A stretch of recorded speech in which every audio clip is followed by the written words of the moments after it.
네, 이어서 수업 진행하도록 하죠. 먼저 PPT를 열어야겠죠. 자, 그렇죠. 권력에 대한 다양한 얼굴, 루카스가 주장하는 이 세 가지 주장이 있는데, 하나는 이 권력은 정책 결정권에 의한 권력을 설명하고, 두 번째는 무의사 결정권이라고 해서 권력에서 배제되어지는, 우리 일상생활에서 관심사에서 권력을 배제하는 그런 것을 설명하고 있어요. 그 다음에 이제 이데올로기적 권력은 뭐 일종의 이제 잘못된 믿음을 상대에게 심어주는 그런 능력이라고 이렇게 하고 있는데, 첫 번째 것은 정책 결정권은 이 교재에서 설명하고 있듯이 눈에 보이는 권력이에요. 직접 정책 결정을 어떻게 하느냐, 누가 내리는가, 의사결정을 누가 내리는가에 대한 권력을 이렇게 볼 수 있죠. 이것은 이제 1차원적인 형태의 권력이다라고 설명을 하고 있는 것이죠. 그래서 한 행위자가 다른 행위자에게 저항에도 불구하고 자신의 의지를 실현할 수 있는 능력이라고 설명하고 있죠. 근데 문제는 두 번째 무의사 결정권이라는 것은 일종의 이제 이건 고도의 정치 기술이 좀 들어가는 문제인데, 이것은 이렇게 설명하고 있어. 무의사 결정권은 정부가 특정 이슈를 어떻게 다루는가를 질문하기보다 왜 중요한 이슈가 다루어지지 않는가에 대한 초점을 맞추고 있다. 이것은 일종의 이제 이렇게 한번 설명해 볼 수가 있어요. 과거에 우리 정부도 이런 것을 많이 썼던 거 있어요. 자, 군부 정권이 등장하는 시기가 있었죠. 신군부가 전두환 정권이죠. 박정희 정권 때까지 뭐 설명을 안 해도. 근데 이제 이 국민들의 관심이 너무 정치에 초점이 맞춰져 있으니까 정치가 피곤한 거예요. 뭐 예를 들어 이 전두환이 정권 잡고 나서 모든 국민들이 뭐 군부 타도 독재 정권 타도 이렇게 하니까 이 피곤하게 보면 정치를 해 나가는데, 군부가 전두환이 정권을 잡고 난. 근데 이제 이때 유능한 정치인이 있었어요. 그래서 이 국민들의 관심을 이 정치 권력에 대한 갖는 관심을 유입으로 돌릴 필요가 있다라고 해서 추구한 정책이 3S 정책이에요. 일종의 이제 이 국민들의 관심을 스포츠에 좀 이렇게 초점을 좀 두게 하고, 뭐 스크린, 스포츠 스크린, 뭐 섹스 이렇게 말하는데, 그래서 3S라고 하는데, 그것은 전두환 정권 초기에 막 국민들이 정권 타도 정치에 굉장히 관심을 갖고 있고 하니까 정권 담당자들이 그걸 감당해낼 수가 없어요. 그래서 국민들의 관심사를 스포츠로 좀 돌리는 방향을. 그래서 등장한 게 바로 이제 프로야구 같은 걸 인정해주고, 그것도 이제 기묘하게도 지역별로 뭐 어느 지역은 어느 구단이, 뭐 또 어느 지역은 어느 구단이, 이렇게 해서 지역 연고제로 이렇게 해서 스포츠를 이제 뭐랄까 활성화시키는 거죠. 그것이 이제 또 축구도 그러고 야구도 그러고 하듯이. 그래서 이제 국민들이 뭐 정치보다는 스포츠가 재밌다, 뭐 이렇게 해서 스포츠에 관심을 갖게 하는, 그게 일종의 이제 무사 결정권을 갖는 거예요, 보면. 그래서 이제 등장하는 것이 영화라든가. 그래서 사람들이 이제 정치 피곤하고, 정치는 뭐 니들이 알아서 하고 정치권에서 알아서 하는 거고, 우리들은 스포츠나 즐겨야겠다 하고, 뭐 또 영화나 즐기는 것이고, 뭐 이렇게 이제 생각하게 되는 거예요. 또 그런가 하면 언론에서도 이걸 많이 조작을 해요, 보면. 그리고 최근에까지도 그래요, 보면. 뭐 뉴스는 뉴스로 덮는다라고 이렇게 말할 정도로 특정 이슈가 불거지면 정치권에서 자기한테 불리한 그런 어떤 이슈가 등장할 때마다 새로운 것을 살짝 터뜨려서 그쪽의 국민들의 관심을 갖게 하는, 마치 영화 드라마 대사에서도 그런 거 나오지 않습니까? 보면 어떤 이슈를 불거졌을 때 다른 이슈를 터뜨려서, 우리 지금 현실 정치도 마찬가지예요. 보면 어떤 특정 이슈가 나왔을 때 그보다 더 핵폭탄급 뉴스가 나오면은 온통 국민들이 거기에 관심을 갖게 되어지는, 또 기자들도 또는 언론들도 여기에 맞춰서 발맞춰서 같이 춤을 추는 거죠, 보면. 예를 들면 이런 거예요. 개가 사람의 다리를 물었다라고 하면 이건 기사거리가 아니죠, 보면. 물을 수 있죠. 물릴 수도 있고. 근데 예를 들면 이렇게 되는 거죠. 사람이 개의 다리를 물었다. 사람이 개의 뒷다리를 물었다. 라고 하면 이건 기사거리가 되겠죠, 보면. 그래서 뭐 A가 B를 물었다 하면은 기사는 사실은 사람이 개를 물었다라고 기사를 실는 게 언론입니다, 사실은. 이렇게 만들어야 또 보면, 언론이. 그래서 주목받는 언론. 그런가 하면 지금 뭐 방송계에서도 많이 있죠, 보면. 종편 방송들. 그 종편 방송에 나오는 여러 패널들 있죠, 보면. 정말 좀, 어떤 패널은 사실에 입각해서 패널을 잘, 설명하고, 또 이 현안에 대해서, 어떤 정보를 제공하는 그런 패널도 있지만은, 좀 그러지 않은 패널도 있어요. 눈에 보이는. 정말로 그냥 정권의 끈앞풀인 그런, 그 패널들도 많이 있어요. 그냥 그 고장난 노공기 돌아가듯이. 물고기 점심 먹는 얘기하는 그런 패널들이죠. 그럼 정말 역겨워요, 좀 보면. 이렇듯이 이 국민들로부터 하여금 정치에 관심을 갖게 하는 것도 하나의 정치 권력에 담당하고 있는 부분이겠지만, 이 국민들로부터 하여금 정치에 관심을 등지게 하는, 또 국민으로부터 하여금 정치에 좀 관심을 좀 배제시키는 그런 능력도 정치 권력의 하나의 영역이다, 그런 말이에요. 그래서 정치적 의제에서 배제하는 능력, 이것이 이제 무의사결정권이라고 보는 거예요. 그래서 좋은 이슈 같으면 정치 보도도 하게 되지만은, 그렇지 않은 이슈들은 정치 이런 그 무의사결정권에 의해서 정치 영역에서 배제시켜 버리는 그런 것들이 하나의 정치 권리라고 말하는 거죠.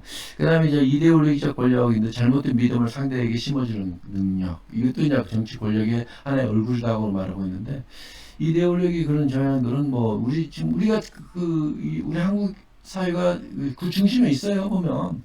그 중심에 누가 있냐면 조국 그 사건, 조국 사태가 있는 거죠, 보면. 맹목적인 거예요. 여기에는 이유가 없어요, 보면. 내가 지지하는 그 어떤 그 이념, 내가 지지하는 이념 속에, 거기에 패러다임 속에 다 포함이 되어 있는 거지, 거기에 뭐 사필 규정이고 공정성이 어디 있고, 그냥 그 광화문에서 나와라, 광화문에서 만나자, 또는 뭐 이 서초동 사거리에서 만나자 하는 거죠, 보면. 이게 한국 정치의 극단을 보여주는. 그래서 그것을 부추기는 게 지금 정치권 아닙니까? 계속해서. 여러분들 뭐 이 조국 사태에 대해서 이런 얘기를 하면은 찬반이 극명하게 나타나요. 학생 여러분들도 뭐 찬반이 극명해요, 보면. 아마 마음속으로도 어느 학생은 조국 사태에 대해서, 거기에는 윤석열이 있는 거죠. 뭐 검찰총장인 윤석열이 있고, 또 이게 진보 보수 같이 섞여 있는 거죠. 간단해요. 조국 사태가 너무하다. 사돈 내 팔촌까지 다 탈탈 털어서 가도하게 수사했다 하는 측면이 있고, 또 뭐 수사한 결과 내용 보니까 조국도 떳떳하지 못하더라. 조국 내위가 다 해먹고 그 자식들 다 똑같이 경쟁하고 공정성은 어디 갔나. 근데 나는 이렇게는 설명하고 싶어요. 그렇게 해먹든 안 해먹든 그것까지는 좋은데, 왜 뒤에 서서 여기 페이스북 같은 데서 입 바른 얘기는 하는지, 그러면서도 뒤에서 꿍꿍이처럼 다 챙길 건 챙기면 사람 더 식상하지 않는가, 이렇게 생각을 해볼 수 있어요, 보면. 뭐 정치라는 것이 사실은 그런 측면도 없지 않아 있어요. 옛날에 여러분들 삼국지 알죠? 허창의 그서 조조가 이 군을 뭐랄까 정비하고 이 군사를 일으켜서 이제 그 이 한 무제를 영입해가지고 정권을 잡지 않습니까? 근데 이제 허창에 있는 허저라는 그 이제 부하 장군이 있었나 봐요. 근데 허저라는 이제 뭐 지금 말하자면 이제 재무부나 뭐 경제부 이쪽을 뭐 담당시켰나. 하여튼 뭐 거기 창구지기를 시켜줬더니 허저가 뭘 일종의 이제 뭐 쌀을 좀 빼돌리고 이제 군자금 같은 걸 좀 빼돌리고 그러더라는 거예요. 그게 이제 많은 이제 같은 부하 직원들이 이제 조조에게 그걸 일러 바치는 거죠. 승상, 아무개가 나라 국식을 빼돌립니다. 또 나라 재원을 좀 사익을 추구합니다. 뭐 이렇게 하니까 나중에 듣다 조조가 이렇게 이제 그 고별하는 부하 직원한테 이렇게 했다 합니다. 야, 그건 나도 알아.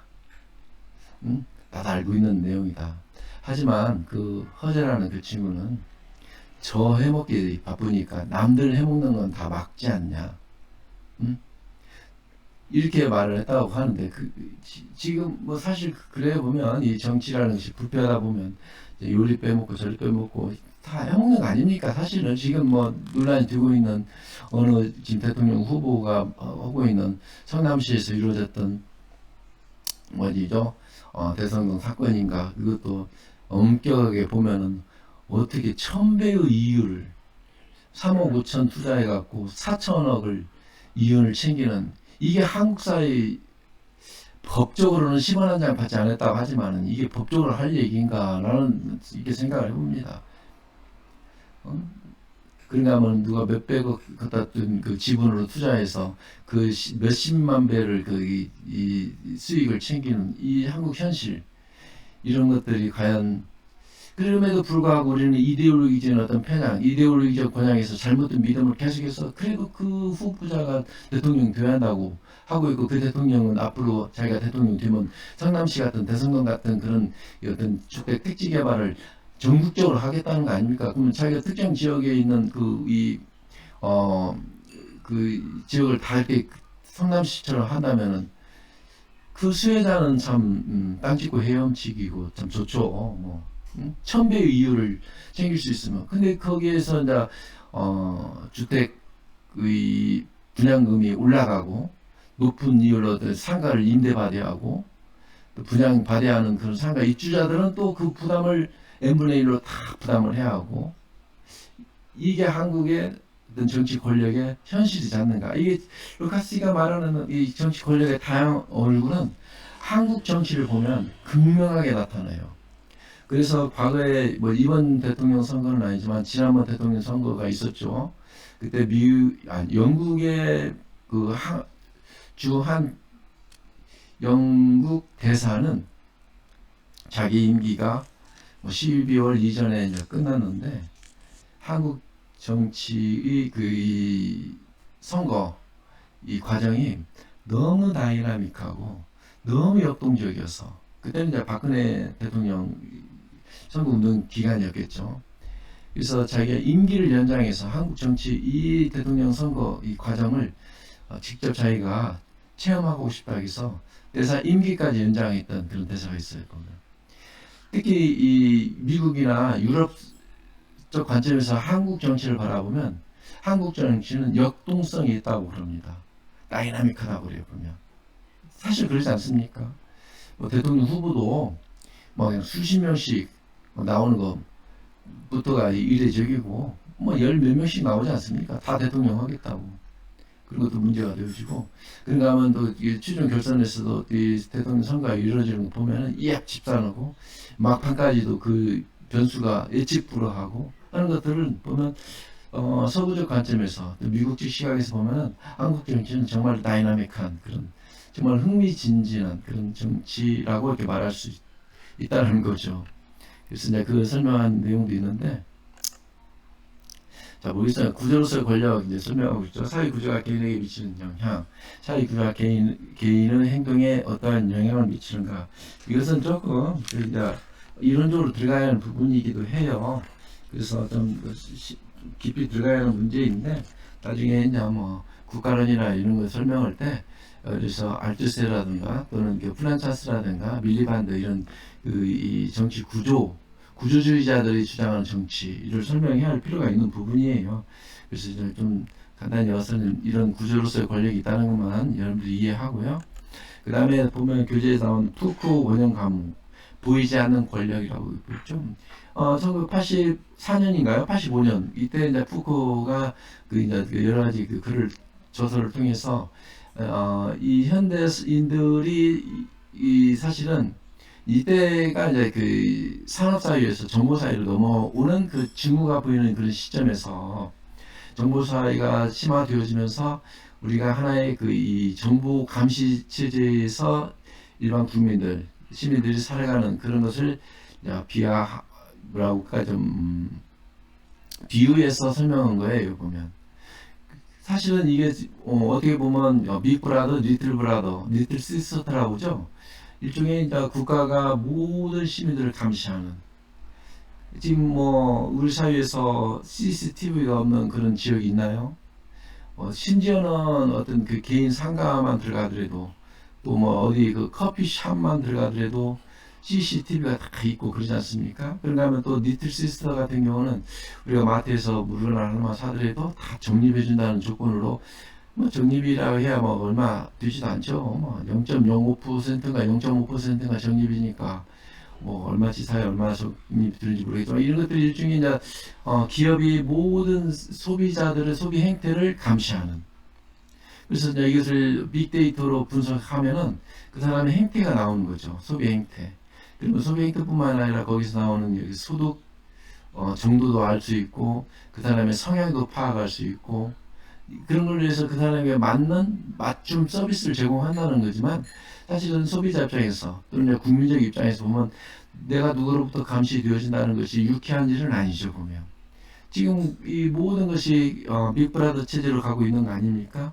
그래서 지금은 정보사회가 심화되어질수록 원형 감옥에 살고 있는 우리 현대인을 생각해 볼 수 있는 거죠. 그래서 푸크가 이때 벌써 주장했는데, 이것은 현실화 되어져 있고, 이것은 양면의 칼처럼 또 순기능적인 측면도 있죠. 보면 뭐 가끔 유튜버들 보면 그 유튜버들 외국인 유학생들이 한국에 와서 밤 12시 넘어도 밤거리를, 서울시 밤거리를 뭐 돌아다녀도 전혀 불안하지 않더라, 한국 밤거리처럼 안전한 곳이 없더라 라고 이렇게 말하는 그런 친구도 있겠죠. 하지만 또 일면에서는 내 모습이 한번 그 나와서, 집에서 나와서 시내를 돌고 집에 가야 들어가는데, 어느 이 연구자가 그것을 분석했더라고요. 그게 한 27번 CCTV에 감시 노출된다 합니다. 보면 그것도 한, 내가 기준으로 보면 그 연구할 때 한 10여 년 전 얘기니까 지금 그 이상이면 이상이었지 더 줄지는 않았겠죠. 어디선가 내 모습이 찍히고 내 모습이 보여지고 한다는 것은 글쎄요, 유쾌한 일은 아니겠죠. 하지만 이제 범죄 예방 차원에서 생각해 본다면 순기능적인 측면도 있겠죠. 그래서 이제 이것은 좀 논란이 있는 거예요. 하지만 우리는 지금 모든 것이 국가가 감시하는 감시 체제에서 우리는 살고 있다라고 설명하고자 하는 거예요. 구조로서 권력의 세 가지는 여기서 개인이 사회 구조의 영향을 전혀 받지 않음, 그 다음에 사회 구조가 개인의 행동에 결정하는, 또는 사회 구조와 개인의 사고에 영향을 미치는, 이렇게 이제 파악해 볼 수 있는데, 세 가지에서 이 설명하고 있는 부분은 교재에서 96페이지에 설명하고 있어요. 교재 96페이지에서 개인이 사회 구조와 관계에 대한 논쟁, 이것은 사회 구조가 개인에 영향을 미치는가 그렇지 않은가에 대한 질문에서 시작되는 것이다. 여기서 설명하기를 영웅이 역사를 만드는가 혹은 역사가 영웅을 만드는가 논쟁과 유사하다고 보면 된다. 이것은 뭐 시대가 영웅을 만드는가, 영웅이 시대를 만들어 가는가, 뭐 이런 논쟁인 거죠. 보면 근데 결론은 시대가 영웅을 만들어서 시대가 영웅을 만든다는 거죠. 그 시대의 부름을 받은 그 영웅은 소임에 따라서 제 역할을 다하고, 또 다하고 나면 또 시대는 그 영웅을 과감히 과감히 버리는 다고 이렇게 흔히 얘기를 하죠. 그래서 개인이 사회 구조에 영향을 받지 않는가라고 생각하는 것이다. 둘째는 사회 구조가 개인의 행동을 결정한다는 견해. 둘째 견해는 사회 구조가 개인의 행동을 결정한다는 일맥상통한다. 이제 이것은 마르크스주의인데, 마르크스 구조주의자들은 이제 이것을 말하는 거예요. 권력을 구조적 관계 속에 파악하고 개인과는 무관하게 행사되어진다고 보고 있는 예이다. 대표적인 학자는 플라탄스의 계급론적 주장이죠. 권력을 한 계급이 다른 계급의 반대에도 불구하고 자기 계급의 이익을 실현할 수 있는 능력으로 정의하고 있다. 그래서 이게 사실은 이 자본주의 국가 사회에서는 지배 계급과 피지배 계급, 이것이 이제 자본주의, 자본 경제 체제에서 자본가와 피지배 계급, 생산 수단을 갖고 있지 않는 노동자와의 관계에서 이 정형화되어져 있는 구조적으로 이것이 이제 형성되어 있는 것이 자본가 지배 체제다라고 이제 프란차스는 설명하는 거죠. 보면 우리가 자본주의 사회에서는 경력은 뭐 내가 자본가로 태어나고 싶어 태어났는가, 또는 노동자로 태어나고 싶어 태어났는가 이런 건 아니죠.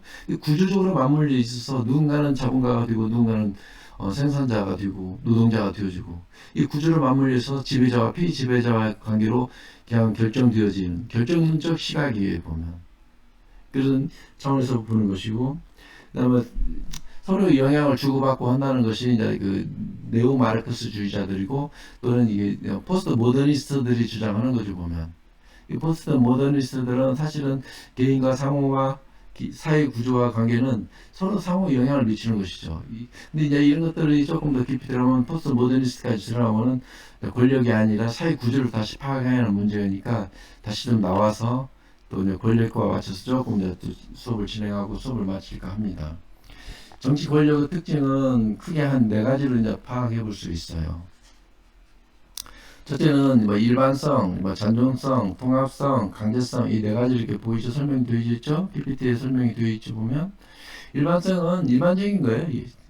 보편적이고 행사 범위에 있어서 일반적이다. 뭐 한 나라에 보편적으로 전반적으로 미치는 것이죠. 그런가 하면 잔존성은 사라지지 않아요. 이 인류사가 만들어진 이후로 인류가 멸망하면 권력이 없어질까요? 그러지 않는 한은 이 권력관계라는 것은 인류사가 생존해 있을부터 원시 사회에서부터 이 생성되어져서 권력관계가 이루어지는 것이다. 일상생활에서 지속적인 영원히 소멸되지 않는 것이 권력의 잔존성이다. 통합성은 시공간을 뭐 시간과 공간적 보편성과 수탈과 수렴의 통합의 특성을 갖는다. 시공간을 초월하는 거예요. 보면 그런가 하면 강제성은 신체의 또는 재산의 통제, 공식적인 정치, 신체와 재산을 공식적으로 통제하는 기구다라는 거죠. 그래서 다른 어떤 그 사회적 힘과 비교할 때 가장 큰 본질적인 특징을 갖고 있다라고 보는 것입니다. 강제성. 그래서 뭐 이 정치 권력하면 가장 핵심이 글쎄 강제성 아닐까요? 강제성. 상대를 제어할 수 있는 힘, 상대의 반대에도 무릅쓰고 상대를 제어할 수 있는 힘, 이것이 정치 권력의 본질이지 않을까 이게 생각이 들어집니다.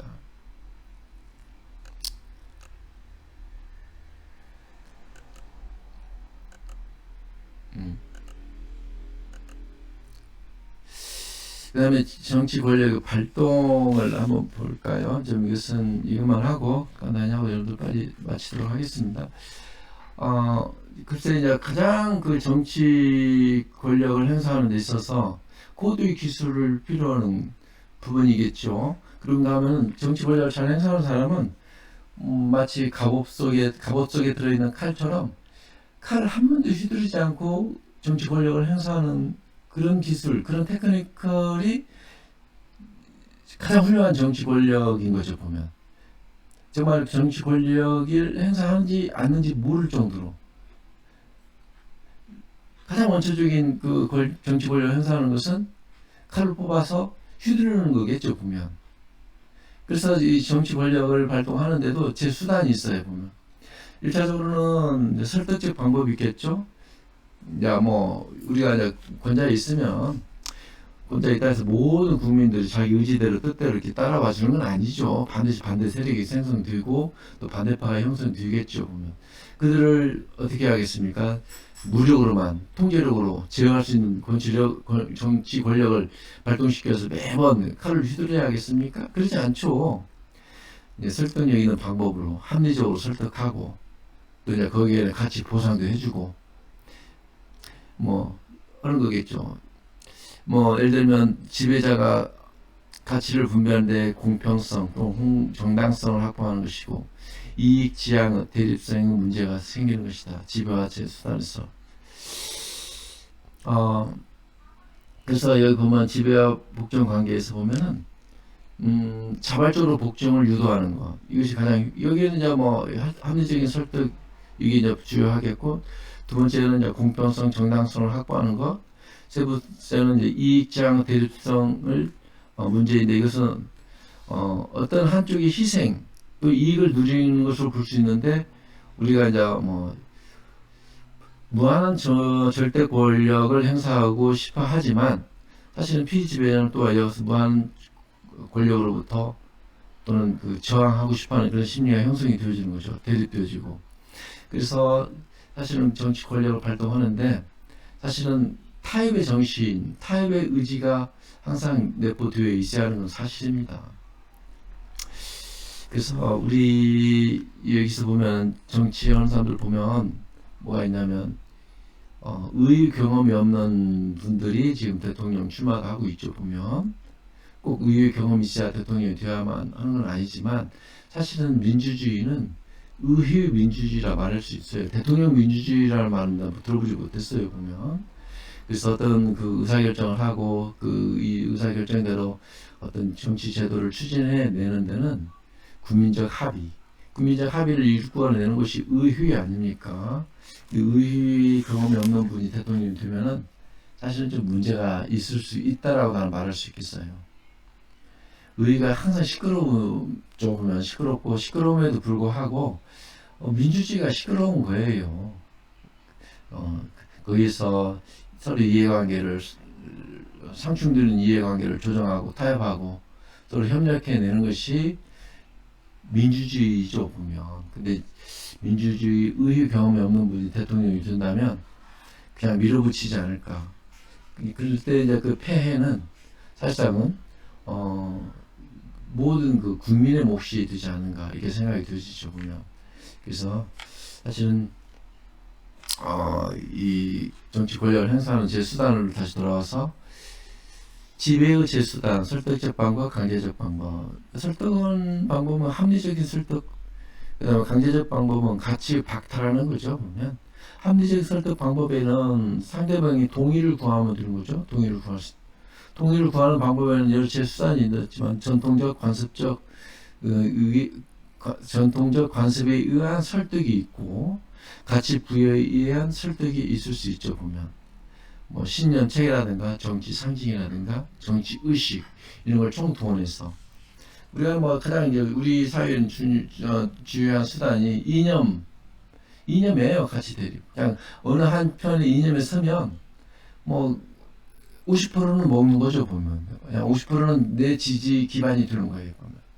그러니까 뭐냐, 지역적 정서, 뭐 어느 특정 지역, 그래서 후보자들도 보면은 어느 지역적 연고가 있다 없다, 뭐 내 처가가 어디다 하면서, 내가 어렸을 때 뭐 부모 조상이 어디 지역에서 출신 지역에서 뭐 성장했다, 뭐 이런 식으로 하는 거죠. 보면 가치 부여는 뭐 명예심이라든가 이기심에 호소하는 거, 뭐 훈장, 표창, 뭐 이런 것들 수여하는 것들, 이것도 여기에 해당되겠죠. 그 다음에 강제적 방법은 가치 박탈, 뭐 심리적 폭력, 물리적 폭력, 군사력, 뭐 이건 다 설명을 다 할 수 있겠고, 특히 이제 심리적인 요인을 많이 활용하죠. 보면. 그래서 뭐 그 내 말을 듣지 않으면 뭐 너의 가족을 어떻게 하겠다는 등, 뭐 그러지 않습니까? 뭐 이 조국 사태도 보면 조국 문제에서 끝나지 않고 뭐 주변까지 뭐 다 탈탈 털어서 하는 그런 것들, 심리적 뭐 공간 협박, 뭐 이런 것들이 거의 주요한 수단이 되는 거죠. 보면 강제, 경찰, 교도소, 물리적 힘. 근데 이게 지배체 수단으로서 가장 유효한 것은 설득이겠고, 가장 최악의 지배체 수단은 강제적인 방법이겠죠. 여기에 이제 권력, 이게 이제 이 순차적으로 이렇게 영향을 미치는 정도이죠. 그래서 가장 정치 권력을 잘 행사하는 사람이라면 강제적인 방법보다는 설득적인 방법, 이런 방법을 통해서 권력을 행사하는 것이 좋겠죠. 그 다음에 뭐 권력에 밀한다, 그래야 된다 그러는데, 일종의 이제 정치 권력을 참여하는 거. 그 우주 마법사에서도 보면 거기 결국은 정치 권력이라는 것은 신기루와 같은 것이다라고 이렇게 결론을 맺고 있겠지만 권력이라는 것은 미란다 일종의 이제 참여하는 거예요. 마치 신기루처럼 그냥 그 신비스러운 걸로. 그래서 자기의 정치적 이 정서와 동일시하는 거예요. 상징화하고 또 거기에 참여하고. 그래서 모든 대중들이 정치 권력을 추구하고 또 자기가 지지하는 후보에 대해서 매혹하고 하는 거 아닙니까?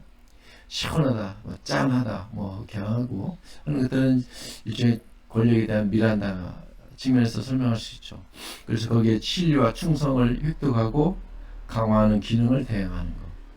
그래서 뭐 이 정치인들이 이걸 잘 활용을 해요 보면. 근데 나는 우리 대중들이 여기 현혹되지 않았으면 좋겠어요. 대중들이 그 정치하는 사람들이야 그 자기가 거기서 충분히 자기 이 어떤 뭐랄까 기대 효과가 있으니까 어떤 뭐 거기서 정치인들이야 거기서 자기 지위를 얻고 또 자기 그 여러 가지 경제적인 기대 효과를 얻는 거 아닙니까? 하지만 부안 유동하는 일반 대중들은 왜 거기에 부안 유동하는지 모르겠어요 보면. 근데 그게 또 안 해야겠다 하지만 어느 정치인들을 보면 참 짠하니 미란다가 있기 때문에 그래요. 정치 권력에 대한 미란다. 그런 사람일수록 자기가 정치 권력을 많이 추구하죠 보면. 또 권력에 정치 개입할 가능성이 높죠 보면. 그러면 크리덴다는 일종의 이제 신류예요. 권력을 행사하는 거. 권력은 추악하고 참 더럽고 사악한 걸로 인식하지만 또 권력을 행사하는 데는 신뢰감을 부여하는 거예요. 이제 정치 권력이라는 것이 뭐 왕권 신수들에서 나오듯이 신이 부여한 것이다 이렇게 생각하는 거죠. 그래서 정치 크레다나는 영도력, 다수 의지, 민주주의에서는 다수 의지가 반영된 것이다 이렇게 생각하는 거죠. 그래서 여기는 규범과 합법성을 독점적으로 행사하는 것. 그래서 이제 우리가 정치 권력에 대해서는 뭔가 신뢰하고 믿고 따르고 하는 것. 그래서 이런 정치 통치자는 이런 걸 적절히 잘 활용하는 사람이 정치 권력을 잘 행사하는 사람입니다. 그래서 대중을 여기 매혹시키고 이 우리 한국 사회가 좀 다혈질 사회죠 보면 조금 뭐랄까 서두르기 좋아하고 좀 빨리빨리 주장하고 이것이 이제 극명하게 정치 이념에도 나타나요 보면. 어느 편에서는 빨리 그냥 그 편에 쓰고 이제 근데 이것은 그 사람이 심리학적으로 소셜 프로브라는 그런 심리적 요인이 있어요 보면. 같은 편에 서 있으면 마음이 편하다는 그런 심리인데 뭐 미국의 그 맨하탄 거리 그 아주 복잡한 거리죠 우리 서울 명동처럼 그런 거리에서 그 여러 미국 그 심리학자들이 한번 실험을 했다고 합니다. 뭔 실험을 했냐면 소셜 프로브라는 그 심리적 그 이 사람의 심리적 행태를 실험을 했는데 그게 이제 일종의 어떤 실험이냐면 지나가는 사람 한 사람을 딱 잡고 자기하고 같이 하늘을 한 1분만 쳐다보자고 이렇게 제의를 합니다. 그렇죠. 바쁜 사람 한번 잡고 하늘 한 1분만 나하고 같이 쳐다보자고 하면 뭐 바쁜 사람들이 지나가면서 그런 사람 보는 사람도 있고 안 보는 사람도 있겠지만 어떤 사람을 보고 하늘을 이렇게 뚫어지게 쳐다보고 있으니까 하늘에 뭐가 있길래 저렇게 쳐다보나 하고 그 많은 사람들이 지나가는 사람 중에 4명이서 그 하늘을 같이 쳐다보더라는 겁니다. 근데 그 심리학자들이 그 4명을 딱 잡고 제의를 해준 거예요. 하는 겁니다. 우리와 같이 저 하늘 한 1분만 같이 쳐다봅시다 라고. 그랬더니 이 지나가는 사람들이 이제 4명이 쳐다보고 있으니까요. 뭐가 있길래 하늘에 뭐가 있길래 이렇게 쳐다보나 하고 지나가는 사람 한 14명이 그 하늘을 쳐다보더라는 겁니다. 그래서 다시 또 그 14명을 잡고 하늘 한 1분간 쳐다보더라 했더니 그때는 한 절반이라는 숫자가 하늘이 도대체 뭐가 있는데 이렇게 쳐다보더라. 그래서 심리학자들은 이걸 증명해내는 거예요. 어떤 사람은 같은 방향을 보고 있으면 심리적으로 만족감을 얻으라는 그런 심리를 분석해내더랍니다. 이게 한국 사회에서도 통해요 보면. 특히 이념 대립에서도 그냥 이념에서 나는 어떤 뭐 진보다 보수다 어떤 이념에도 속해있지 않다라는 건 좀 불안한 마음이 들 수 있다라는 거예요. 야, 나는 보수다라고 해서 보수적인 그런 마음이 들어서 뭐 페이스북이나 트위터 들어가서 같은 글 쓰고 올리고 내리받기 하고 서로 그냥 거기서 뭐라고 하죠? 뭐 팔로워하고 하면은 심리적 동질감을 느낄 수 있어요. 그것을 확대 재생산해내는 거죠. 확증 편향 심리를 가중시키는 거죠. 그런 심리적 동인이 있기 때문에 이 우리가 보면 정치적 미란다, 크레란다 이런 것들이 정치 권력 발동에서 주요한 제수단으로 활용이 되어지는 겁니다. 거기에는 심리적 요인이 작용하는 거예요. 국민들 정서도 그렇죠. 그래서 이제 정치 권력을 행사하는 사람들은 그런 심리적 요인을 잘 알고 있기 때문에 이념 대립에 줄을 세우는 거죠. 모든 국민들. 그래서 결국 대통령 선거에서도 뭐 어느 쪽이든 결국은 한 4, 5% 범위 내에서 당락이 결정되는 겁니다. 자, 여기까지 하고 수업을 좀 정리해야하니까 정치 권력은 어떻게 정당화되는가? 이것은 막스 베버가 주장하는 거죠.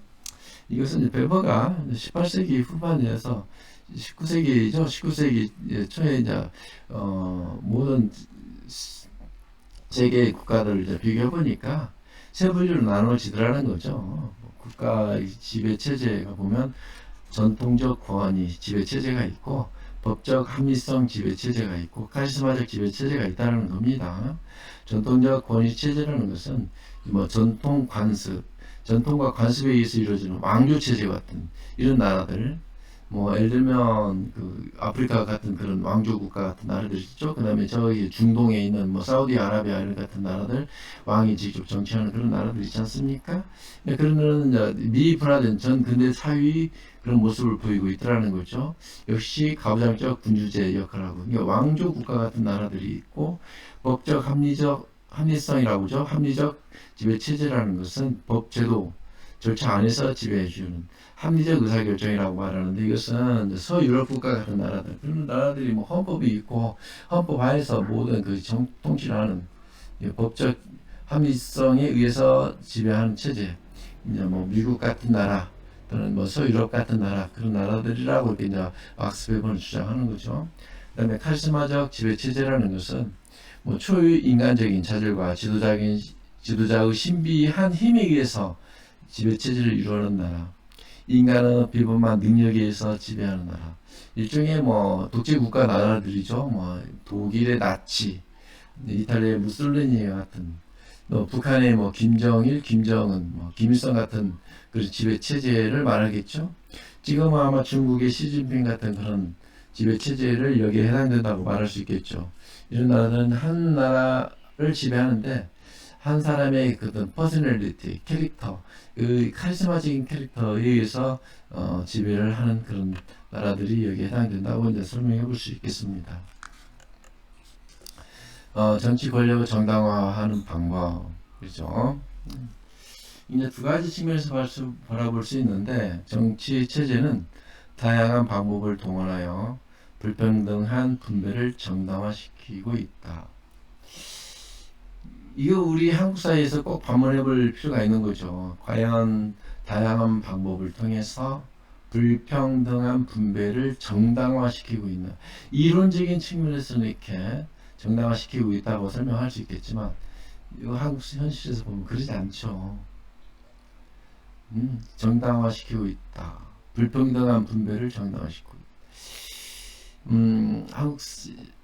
우리가 압축 성장을 해왔고, 또 이 고도 성장을 해오는 과정에서 뭐 여러 가지 그 이 체제에 대한 희생자들이 있었죠. 과거에는 이제 노동자, 지금은 현재 노동자도 이 뭐라고 하죠? 민주노총, 한국노총, 노조 가입에 있는 그 사람들이 노조의 한 5% 된다고 하죠. 근데 그들이 절대 권력을 갖고 있죠. 그들도.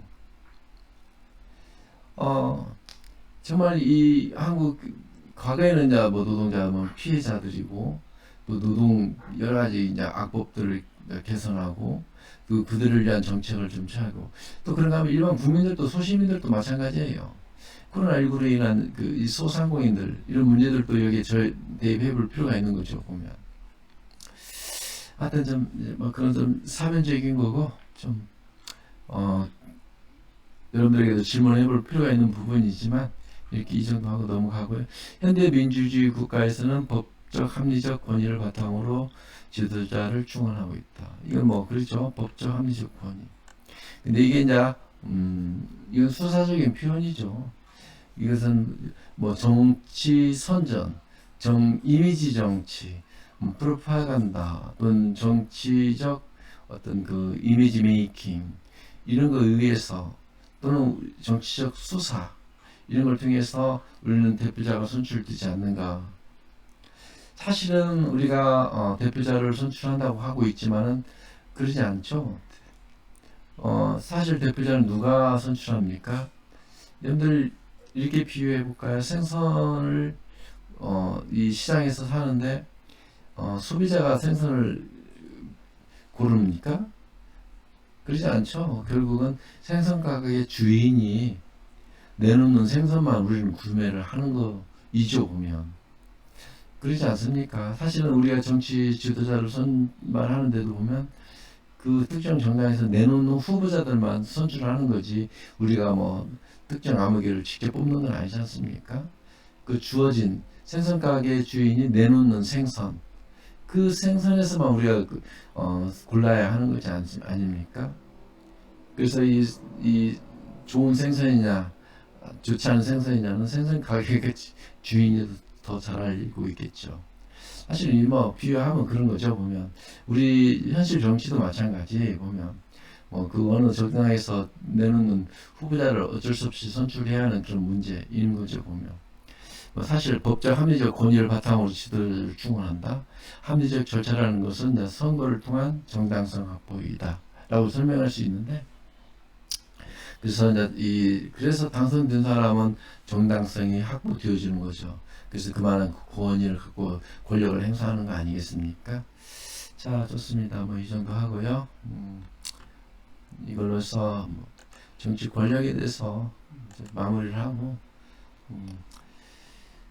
뭐 강의실 수업이라면 좀 질문할 것도 좀 많이 있었지만 나 혼자 이렇게 수업을 진행하다 보니까 학생 여러분들이 재미없이 들을 수밖에 없는 그런 이잖아 생각이 들지만 뭐 이번 학기 마치기 전에 강의실에서 한번 여러분들 만날 수 있을 거라 기대하면서 뭐 이 정도 하죠. 보면 오늘 이걸로 해서 수업을 마치도록 하겠습니다.